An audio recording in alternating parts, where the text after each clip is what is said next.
علم کا لغوی معنی جاننے کے ہوتے ہیں۔ علم حاصل کیا جاتا ہے کسی چیز کی معرفت کو حاصل کرنے کے لیے۔ جب ہم کوئی علم حاصل کرتے ہیں تو ہم یہ چاہتے ہیں کہ ہمیں اس چیز کے نفع اور نقصان کا پتہ چل جائے، اور جب ہم دینی علم حاصل کرتے ہیں تو اس کا مقصد یہ ہوتا ہے کہ ہمیں رذائل اور خسائل ان دونوں کی خبر ہو جائے، خیر کیا ہے شر کیا ہے اس میں تمیز کا ملکہ ہمیں نصیب ہو جائے، اچھائی اور برائی کھل کر ہمارے سامنے واضح ہو جائے۔ یہ مقصود ہوتا ہے علم سے۔ علم سے، تعلیم سے مقصد زیادہ باتیں کرنا نہیں ہوتا۔ ایک آدمی بہت زیادہ باتیں کرتا ہے تو شاید بڑا عالم ہے، ایک شخص بہت زیادہ گفتگو کرتا ہے تو اس کے پاس معلومات زیادہ، ایسا نہیں، بلکہ حضرت عبداللہ ابن مسعود رضی اللہ تعالیٰ عنہ سے جب کسی نے پوچھا تھا کہ بڑا عالم کون ہوتا ہے، تو آپ فرمانے لگے جو رب سے زیادہ ڈرے وہ بڑا عالم ہے۔ اور دلیل انہوں نے یہ دی کہ اللہ کریم نے قرآن مجید میں فرمایا ہے کہ انما یخشی اللہ من عبادہ العلماء، اللہ کے بندوں میں سے جو عالم ہیں وہ رب سے ڈرتے ہیں۔ تو دینی تعلیم، اس کی معلومات حاصل کرنے کی کوشش کریں، صحیح کریں۔ قرآن مجید کی ایک آیہ کریمہ کا کچھ حصہ جو میں نے تلاوت کیا، اس میں اللہ کریم نے فرمایا اپنے محبوب سے، کہا وَقُلْ رَبِّ زِدْنِی عِلْمًا، اے محبوب آپ میری بارگاہ میں یہ دعا مانگیں، آپ یہ عرض کریں کہ اے رب میرے علم میں اضافہ کر دے، اے مالک میرے علم میں اضافہ کر دے۔ بہت ساری چیزیں ایسی ہوتی ہیں جن کی زیادتی ٹھیک نہیں ہوتی، وہ زیادہ ہو جائیں تو نقصان کرتی ہیں، لیکن علم ایک ایسی چیز ہے کہ جس کے بارے میں رب کریم نے کہا کہ محبوب آپ دعا مانگیں کہ آپ کو زیادہ علم دیا جائے۔ اور پھر علم ایک ایسی چیز ہے کہ کوئی بھی آدمی یہ دعویٰ نہ کرے کہ میں نے اب بڑا حاصل کر لیا ہے، میری اب تکمیل ہو گئی ہے، میں اب مکمل ہو گیا ہوں۔ جن کو اللہ نے غیب کے خزانوں کی کنجیاں دی ہیں نا، ان سے بھی رب کریم نے کہا ہے کہ محبوب آپ دعا کریں کہ مالک میرے علم میں اضافہ کر دے۔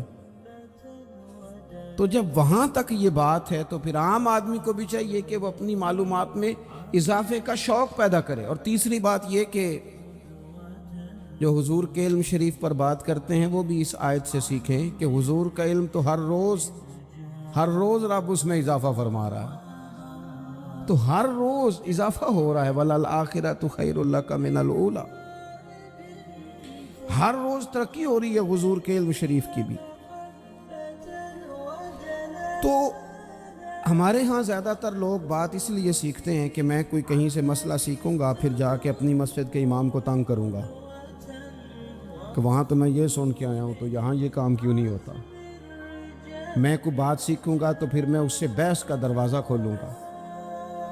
علم کا مطلب ہی اپنے آپ کو سنوارنا ہے، معلومات حاصل کرنے کا مطلب یہ کہ آپ کے عمل میں پختگی آئے، آپ کے کردار میں پختگی آئے، آپ نے جو سیکھا ہے آپ اس کے مطابق اپنے آپ کو ڈھالیں۔ مسلم شریف میں موجود ہے، نبی پاک صلی اللہ علیہ وسلم نے دعا مانگی ہے، اے اللہ میں اس علم سے تیری پناہ مانگتا ہوں جو علم تو ہو پر نفع والا نہ ہو۔ جس بندے کے علم نے اسے نفع نہیں دیا، وہ کچھ سیکھ نہیں سکا اس سے، تو اس کا علم کسی کو کیا نفع دے گا؟ جب خود سے اس نے، اور صوفیہ کرام تو فرماتے ہیں کہ جو لوگ بڑی معلومات حاصل کر لیں، بڑی باتیں سیکھ لیں، پنچایت میں کسی کو بولنے نہ دیں، گھر میں کسی کو بولنے نہ دیں، بہت سارے لوگ تو علماء کو بھی مشورہ دیتے ہیں، بڑی باتیں کرے، لیکن عمل کے لحاظ سے بندہ زیرو ہو تو اہل دل فرماتے ہیں اس کی صحبت سے بچو۔ اسے بڑا پتہ ہے، بڑی باتیں آتی ہیں، بڑی باتیں کرتا ہے، لیکن گفتگو کی حد تک تو بہت بڑا ہے، عمل کے معاملے میں صفر ہے۔ بہت سارے لوگ مسجد کے اجرے میں میٹنگ ہو رہی ہوتی ہے اور وہ لمبی لمبی دلیلیں اور مشورے دے رہے ہوتے ہیں، نماز کا ٹائم آ جائے تو اٹھ کے چلے جاتے ہیں، کہتے ہیں میں اپنے محلے دی مسیتیں پڑھنی ہیں۔ کئیوں کو کام یاد آ جاتا ہے۔ فرمایا کہ شخص کے پاس معلومات بڑی ہوں لیکن عمل کے معاملے میں بندہ زیرو ہو تو اسے بچنا کیوں؟ اس لیے کہ اگر پڑھا لکھا آدمی بے عمل ہونا تو وہ اپنی بے عملی پر بھی دلیلیں پیش کرتا ہے۔ وہ کہتا ہے میں یہ کام نہیں کرتا تو یہ میرے پاس دلیل ہے۔ وہ تو بے عملی کو بھی مزین کر دے گا معاذ اللہ۔ تو دینی تعلیم ایک تو حاصل اس لیے کریں کہ ہم نے اپنے آپ کو سنوارنا ہے، اور دوسرا علم کا شوق طبیعت میں ہو۔ لیکن نا اللہ کے حبیب صلی اللہ علیہ وسلم نے فرمایا ہے کہ جو علم کے رستے پہ چل پڑا وہ جنت کے رستے پہ چل پڑا ہے۔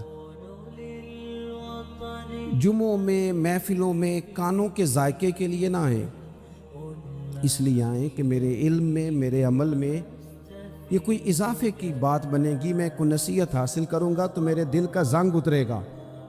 ہمارے ہاں یہاں لوگ مزے کے لیے آتے ہیں اور آج کل لوگ فوٹو کے لیے آتے ہیں۔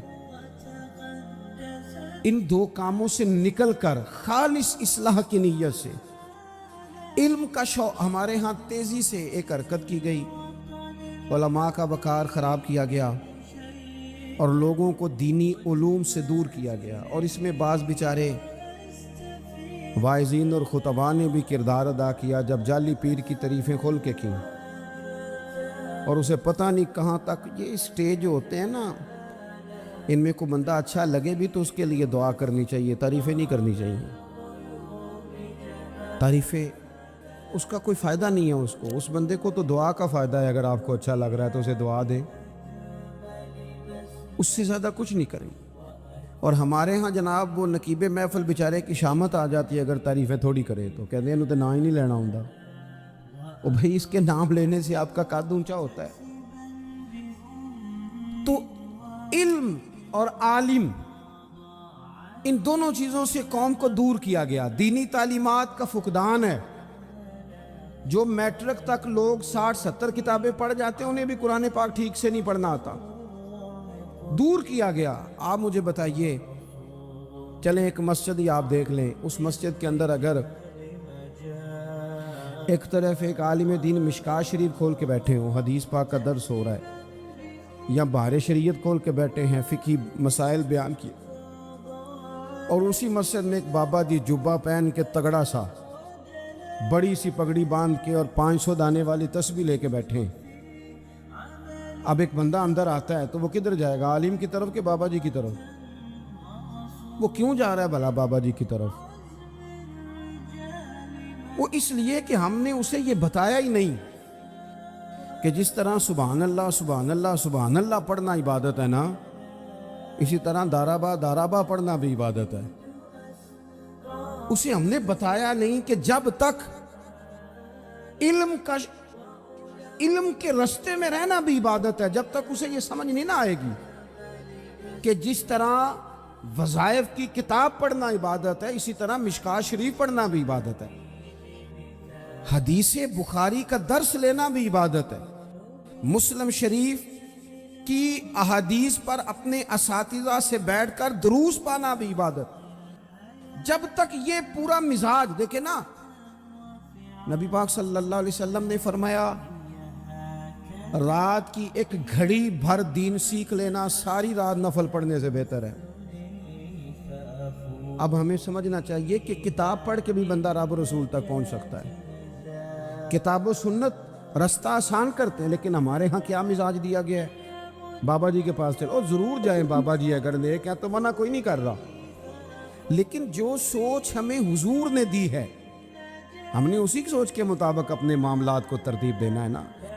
اب ایک بات میں نے آپ سے پوچھی اور آپ نے کہا قوم ساری بابا جی کی طرف جائے گی۔ حدیث پاک کس طرح ہے؟ اللہ کے محبوب مسجد شریف میں تشریف لائے، دونوں جانب لوگوں کے حلقے بنے ہوئے ہیں، لوگ بیٹھے ہوئے، ایک حلقے میں لوگ اللہ کی یاد کر رہے ہیں، ذکر ہو رہا ہے، ایک حلقے میں بیٹھ کے ایک عالم کتاب و سنت کا درس دے رہے ہیں، ایک صحابی اور باقی سن رہے ہیں۔ خاص توجہ کریں نوجوان میری بات پر. رسول کریم صلی اللہ علیہ وسلم دونوں کے بیچ کھڑے ہو گئے اور کریم نے فرمایا دونوں محفلیں خیر کی ہیں, دونوں ہی حلقے خیر کے ہیں.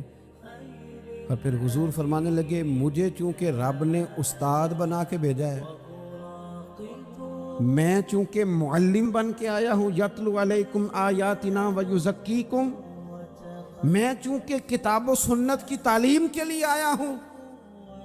یہ لفظ کہتے کہتے حضور اس جماعت میں بیٹھ گئے جو دین پڑھ اور پڑھا رہی تھی. حضور وہاں بیٹھے جہاں بات دین کی ہو رہی, جہاں لوگوں کو اللہ رسول کی بات بتائی جا رہی. تو جمعے میں وقت پہ آئیں, اپنی دینی معلومات مضبوط کریں اور اپنے لیے مضبوط کریں. میں آپ کو بڑے درد سے یہ بات عرض کرتا ہوں, اگر دن میں 100 لوگ مسئلہ پوچھتے ہیں نا شریعت کا, تو ان میں 95 لوگ وہ ہوتے ہیں جو طلاق کا مسئلہ پوچھتے ہیں. والد صاحب نے, بیٹی کے والد صاحب نے 2 مہینے پہلے آرڈر دیا ہوتا ہے فرنیچر کا. بیٹے کی شادی ہو تو مہینہ پہلے شیروانی والے کو بھی کہنا پڑتا ہے, گاڑیاں بک کرانی پڑتی ہیں, میرج ہال بک, یہ سارے لوازمات ہم کرتے ہیں. سارا کچھ کیا, گاڑی سے گھر بسنا ہے, میرج ہال سے بسنا ہے, فرنیچر سے بسنا ہے. ہم نے سارا کچھ ان کو بتایا, لیکن کاش 2 گھنٹے بچی کسی معلمہ کے پاس جاتی, بچہ کسی استاد کے پاس جاتا, نکاح طلاق کے مسئلے بھی سیکھتے. میں دعوے سے کہتا ہوں اگر ہمیں پتہ چل جائے کہ 3 طلاقیں اکٹھی نہیں دینی چاہیے, کیونکہ دے دیں تو ہو جاتی ہیں, اگر ہمیں سمجھ آ جائے کہ نہیں دینی چاہیے, یہ مسئلہ بیان ہو, اور یہ والے مسئلے ہم محفلوں میں بھی نہیں بیان کر سکتے, اس لیے کہ لوگ کہیں گے مسئلہ تو وہ بیان کریں جس پہ نعرے لگیں گے. آپ قوم کو یہ کیا بتا رہے ہیں, یہ تو چھوٹا عالم بتاتا ہے معاذ اللہ اس طرح کی باتیں, تو بڑی بڑی کو نقطے کی بات بتائیں. اور جس طرح ہمارے ہاں وہ 1 گھنٹہ پہلے نہیں کہتے تگڑے ہو جو میں جملہ دینے لگا, وہ پتہ نہیں جملہ آ رہا ہے کہ ایٹم بم آ رہا ہے, تیار ہو جائے جو میرا جملہ ضائع نہ کرنا, ادھر بھاگ کے چلا گیا ادھر بھاگ کے آ جاؤ, اللہ جانے. وہ جس طرح کبھی لگتا ہے نا پٹاری سے, اللہ جانے کیا نکلے گا, میں جملہ دینے لگا ہوں. تو میں کہتا ہوں تو آرام سے بیٹھ کے بھی جملہ دے دے, تیرے جملے سے کیا نکلے گا. اور تو جملہ نہ دے, ہمیں کوئی آیت دے, تو جملہ چھوڑ ہمیں کوئی حدیث پاک سنا. یعنی تو نے پڑھی تو ایک بھی نہیں اور تو کہتا جا رہا ہے سارا قرآن ہی حضور کی تعریف ہے. یہ والی تعریف بھی تو سنانا قوم کو, جو یہ بچے ان کے استاد انہیں سکھا رہے ہیں اور یہ سیکھ رہے ہیں, اس طرف بھی تو سفر کریں. تو میرے عزیز, اگر لوگوں کو مسائل کا پتہ چلے تو سینکڑوں گھر بچ جائیں تباہ ہونے سے, بڑے بڑے گھر بچ جائیں. لیکن مسائل نہیں آتے. میرے پاس مسئلہ پوچھنے کے لیے کچھ لوگ آ گئے, تو 4-5 سال کا بچہ بھی تھا جس کے والد نے غصے میں اپنی بیوی کو 3 طلاقیں دی تھی. چھوٹا سا بچہ, کپڑے بھی پھٹے پرانے, اور حالت بتا رہی تھی کہ غریبی ہے. تو جب میں نے مسئلہ بتایا کہ 3 طلاقیں ہو گئی ہیں تو واپس جانے لگے, تو بچہ مجھ سے کہتا ہے, دیہاتی آدمی تھا, کہنے لگا مولوی صاحب میری اماں تے نانی کہنی اسن پوچھ کے آئی آپ کہ ہن اسی علیحدہ علیحدہ ہی رہنا ہے. تو اس بچے کی نونہال کی وہ کیفیت دیکھی تو میں رو پڑا. میں نے کہا یار یہ بچہ بیچارہ ماں باپ کے ہوتے ہوئے یہ یتیموں جیسی زندگی گزارے گا کیونکہ باپ نے طلاق دے دی. کس طرح مسائل نہیں بتائے لوگوں کو, تعلیم سے آگاہی نہیں کیا. اور اس میں بہت بڑا ظلم ہے ان لوگوں کا بھی جو جنازے پہ کھڑے ہو کے تو کہہ دیتے ہیں, میری طرح کے لوگ اچھے علماء کی بات نہیں کرتا, وہ کہہ دیتے ہیں دیکھو جن لوگوں کو جنازہ نہیں آتا. بھئی آپ نے کس دن عشاء کے بعد کلاس لگائی تھی جنازہ سکھانے کی؟ یہ تو آپ نے کہہ دیا لوگوں کو قرآن کی ٹھیک نہیں آتا. تو یہاں تو بیچاری بیبیاں جن کو صحیح پڑھنا نہیں آتا وہ مشن بنا لیتی ہیں کہ میں نے اتنے 100 کو قرآن پاک پڑھانا ہے, بیوہ ہو گئی ہوں, طلاق یافتہ ہو گئی ہوں, ساری زندگی قرآن پڑھاؤں گی. ہم کیوں یہ مشن نہیں بناتے, کیوں اس طرف سفر نہیں کرتے؟ ایک تو دینی معلومات میں, دینی علوم میں اپنے آپ کو لگائیں اور ذوق پیدا کریں کہ جو چیزیں مجھے نہیں آتی میں نے وہ سیکھنی ہے. جو معاملات مجھے نہیں آتے میں نے ان کی طرف سفر کرنا ہے. ایک تو اپنا یہ مزاج بنائیں. اور جب آپ دینی علوم سیکھتے ہیں تو پتہ ہے کون سا منظر قائم ہوتا ہے؟ منظر وہ بنتا ہے کہ حضرت ابو ہریرہ بھی دین سیکھا کرتے تھے, حضرت عبداللہ ابن عمر بھی اصحاب صفہ میں رہا کرتے تھے, حضرت انس بن مالک بھی رہا کرتے تھے. اور ایسا منظر بنتا ہے کہ حضرت سیدہ خدیجہ الکبریٰ رضی اللہ تعالیٰ عنہ فرماتی ہیں سیدہ فاطمہ حضور کی گود میں بیٹھی ہوتی تھی اور نبی پاک سے باتیں پوچھتی تھی اور حضور انہیں بتا رہے ہوتے تھے. سیدہ عائشہ حضور سے دین کی باتیں پوچھتی. چوتھا حصہ ہماری فقہ کے اصول حضرت فاطمہ کی, حضرت عائشہ صدیقہ کی مرویات پر مبنی ہیں. اگر ہماری بچیاں چھوڑ دیں ڈائجسٹ پڑھنا, چھوڑ دیں ادھر ادھر کی مووی دیکھنا اور وہ کتاب و سنت پر آ جائیں تو بہت سارے مسائل ایسے ہیں جو الجھنے سے پہلے ہی سلجھے ہوئے ہوں. دینی تعلیم کا مزاج اور ذوق. اور دوسری آیت کریمہ میں نے تلاوت کی, اللہ کریم نے قرآن مجید میں فرمایا یا ایھا الذین آمنوا قوا انفسکم واہلیکم نارا, اے ایمان والو خود بھی دوزخ کی آگ سے بچو اور اپنے گھر والوں کو بھی بچاؤ. حضرت وہاب ابن منبہ کہتے ہیں اللہ تعالیٰ نے عقل کے 1000 حصے کیے, ایک اس میں سے حصہ پوری دنیا کو دیا جس سے سائنسدان, ڈاکٹر, علماء, حکیم, طبیب پیدا ہوئے. باقی 999 حصے عقل اللہ نے اپنے محبوب کو عطا فرمائی. نبی کریم صلی اللہ تعالیٰ علیہ وسلم کو اللہ تعالیٰ نے تدبر, دانائی, حکمت, فہم, فراست, بصیرت بدرجہ اتم ہر ایک سے بڑھ کر عطا کی. انسان اگر اپنی زندگی میں دانائی کے ساتھ چلنے لگ جائے نا, حکمت کے ساتھ, تو اس کے فیصلے درست ہونے لگتے ہیں, اس کا رستہ جو ہوتا ہے وہ آسان ہونے لگتا ہے. ہمارے فیصلے جذباتی ہوتے ہیں, ہماری رائے وقتی ہوتی ہے, ہوا کا رخ دیکھ کر مزاج بدلنے کی عادت الا ماشاء اللہ لوگوں نے بنا لی. ہم کسی بھی مسئلے میں سنی سنائی بات پر بڑی جلدی جذباتی ہو جاتے ہیں. بردباری, ٹھہراؤ الا ماشاء اللہ لوگوں میں ختم ہوتا جا رہا ہے. عدم برداشت قومی نہیں عالمی مسئلہ ہے. بس لوگ برے نہیں ہوتے, صرف ہماری طبیعت کے مطابق نہیں ہوتے, ہماری نہیں مانتے, لہذا ہمیں اچھے نہیں لگتے.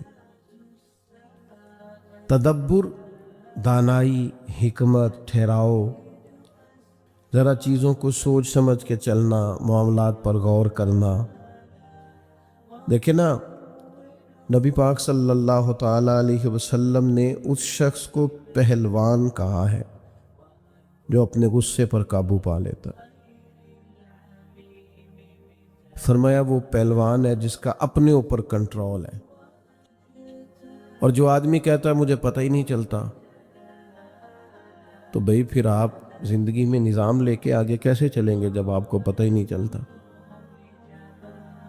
دانائی, حکمت, کوئی کام بھی اگر بغیر حکمت کے کیا جائے تو وہ کام درست بھی ہو تو خراب ہو جاتا ہے کئی دفعہ, اور اگر حکمت سے کر لیا جائے, دانائی سے کر لیا جائے, ہمارے بچے, ہماری نئی نسل, اس کی تربیت بھی کرنی ہے پر دانائی سے. نہیں کسی کو اللہ کی طرف بھی بلائیں تو ادعو الی سبیل ربک بالحکمہ, کسی کو اپنے رب کی طرف بھی بلاؤ, دعوت دو تو دانائی کے ساتھ, حکمت کے ساتھ.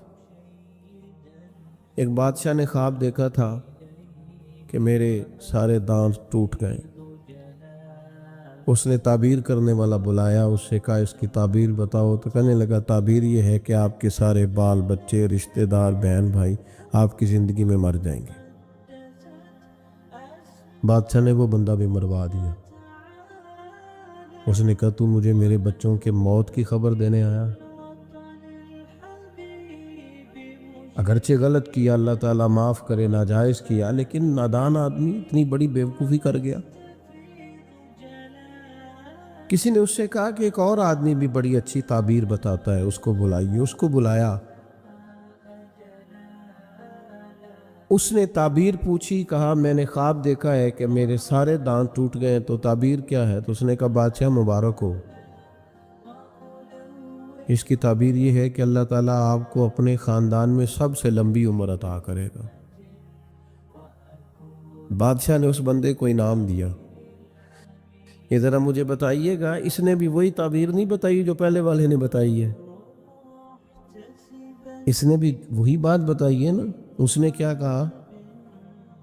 آپ کے سارے رشتہ دار آپ کی زندگی میں مر جائیں گے۔ اس نے کیا کہا؟ اللہ تعالیٰ آپ کو خاندان میں سب سے، بات اگرچہ بے سلیقہ ہو کلیم، پر بات کرنے کو سلیقہ چاہیے۔ ہم کیا کرتے ہیں؟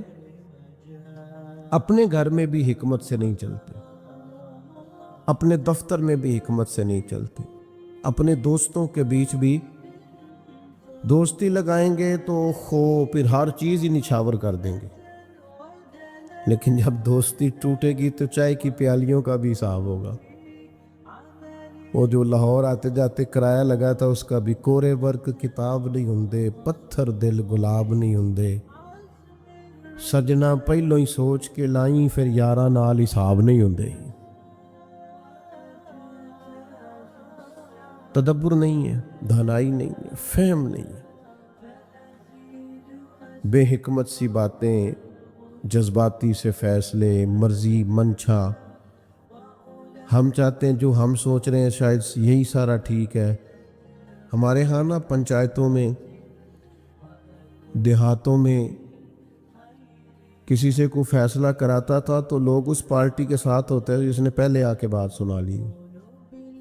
حالانکہ یہ بہت بڑی نادانی ہے۔ آپ کو کوئی بندہ بھی جب کوئی بات بتائے تو آپ پہلے تصویر کا دوسرا رخ دیکھیں، دوسرے کی بھی رائے لیں۔ ایسا تو نہیں ہو سکتا کہ جو یہ کہہ رہا ہے سارا سچی ہو۔ آپ دو جھگڑا کرنے والوں کی بات سن کے دیکھ لیں، جو بھی بات بتائے گا وہ کہے گا میں ٹھیک ہوں۔ حل کیا ہے کہ آپ دانائی کا مظاہرہ کریں، تدبر کا۔ اللہ تعالیٰ نے نبی پاک علیہ السلام کو بے حساب لا تعداد دانائیاں عطا کی۔ حضور کے اعلان نبوت سے پہلے مکہ والوں نے بیت اللہ شریف کی تعمیر کی تھی، سب نے مل کے۔ پیچھے دوستوں سے گزارش ہے باتیں نہ کریں جی، کمیٹی والے بھی بولے نہیں، بس توجہ سے سنیں۔ تو بیت اللہ شریف تعمیر کیا تھا تو بنا تو سب نے مل کے لیا، آخر میں مسئلہ بن گیا حجر اسود کس نے نصب کرنا ہے۔ اس پہ جھگڑا کرنے لگ گئے، میں لگاؤں گا، میں لگاؤں گا۔ ایک قبیلہ تو ایسا تھا جو مرنے مرانے پہ آ گیا، پیالے میں خون ڈال کے اس میں انگلیاں رکھ کے قسم اٹھا دی کہ حجر اسود یہ ہم لگائیں گے یا کسی کو نہیں لگانے گے۔ جب شدت پکڑی لڑائی نے تو ایک بندہ بولا، کہنے لگا جھگڑا نہ کرو، اس طرح کرو جو صبح سب سے پہلے حرم میں داخل ہو نا بیت اللہ میں، اس کا فیصلہ لو۔ کمال یہ ہوئی، کرم ہوا کہ صبح سب سے پہلے حرم میں مدینے والے محبوب داخل ہوئے۔ وہ تو خوش ہو گئے، یہ تو صادق اور امین ہے۔ انہوں نے کہا ہمارا یہ مسئلہ ہے، آپ نے تھوڑی دیر کے لیے غور کرنا ہے۔ وہ خود کہہ چکے تھے کہ جو بھی کوئی آئے گا وہ جس قبیلے کے حق میں فیصلہ دے گا نا وہ سب کو منظور ہوگا۔ اب یہ بات انہوں نے حضور کو سنا دی۔ سرکار کسی ایک قبیلے کو کہہ دیتے حجر اسود آپ لگا دیں تو باقی سب تو اس پر مطمئن تھے، چونکہ انہوں نے کہہ دیا تھا جو سرکار فیصلہ کر دیں، باقی اعتراض کر نہیں سکتے تھے۔ لیکن نبی پاک علیہ السلام نے کیا فرمایا؟ فرمایا کہ چادر بچھاؤ۔ انہوں نے چادر بچھائی، حضور نے اس پہ حجر اسود رکھا، فرمایا سارے ہی قبیلے ایک ایک سائڈ سے چادر پکڑ لو۔ ان سب نے چادر جو تھام لی تو لائے اس جگہ جہاں حجر اسود رکھنا تھا، تو محبوب نے اٹھا کے حجر اسود ادھر رکھا جہاں رکھنا تھا۔ اب سب کے چہرے دیکھے تو سارے خوش تھے، ہم سارے ہی اٹھا کے لائے ہیں، ہم سب حجر اسود لگانے میں شامل ہیں۔ ہم تو اپنے بچوں میں لڑائی کرا دیتے ہیں، خود اپنے بچوں میں، اے میرا لیک پتر ہے، اے میری گل نہیں منتا، ان بیچاروں میں جھگڑا ہو جاتا ہے۔ آپ وہ دیکھیں نا، ہو جاتا ہے بعض اوقات کسی بچے سے زیادہ پیار، پر لکھا ہے بزرگوں نے کہ ایک بچے کا رخسار چومو تو دوسرے کا بھی چومو، ان کو یہ لگے نا کہ جھکاؤ زیادہ ادھر ہے۔ نبی پاک نے فرمایا اللہ سے ڈرو، اپنی اولاد میں انصاف کرو، دانائی سے، تدبر سے گھر چلائیں، تدبر سے آپ سوسائٹی میں وقت گزاریں۔ یہ جذباتی فیصلے، یہ فوٹو کی زندگی، یہ جناب مطلب ادھار لے کے شو بنانا اور جناب کسی کے نام کو استعمال کر کے آگے نکلنا اور تھوڑا جان بوجھ کے آگے آگے ہونا اور اپنا بتانا، اس سے انسان کمزور پڑ جاتا ہے۔ آپ جہاں ہیں وہاں وفادار ہو جائیں، جہاں ہے وہاں خوبصورت ہو جائیں، سارے لوگ آپ کی طرف رجوع کریں گے، لیکن آپ کو کمال دانائی سے اپنے بچوں کو، پیار کرنے والوں کو۔ حضور مدینہ طیبہ تشریف لے گئے تو ہر گھر والا کہہ رہا تھا یا رسول اللہ میرے گھر آئیں، اور جو بھی دعوت دے رہا تھا نا حضور کو خلوص سے ہی دے رہا تھا۔